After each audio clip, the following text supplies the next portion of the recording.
I am the Tofu Golem. Please enjoy the video. You start by creating a new Garageband project. This establishes tempo and tracks you'll work with. Tap the plus icon, pick an instrument template, and arm the metronome so timing stays consistent.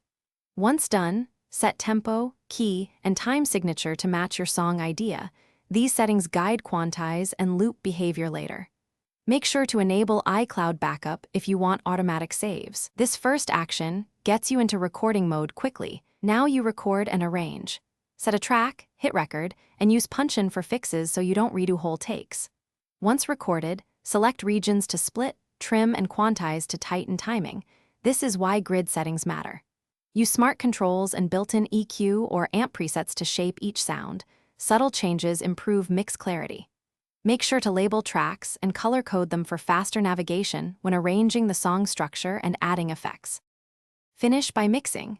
Balance volume, pan for stereo width, and add reverb or compression for cohesion. These steps make the song sound professional.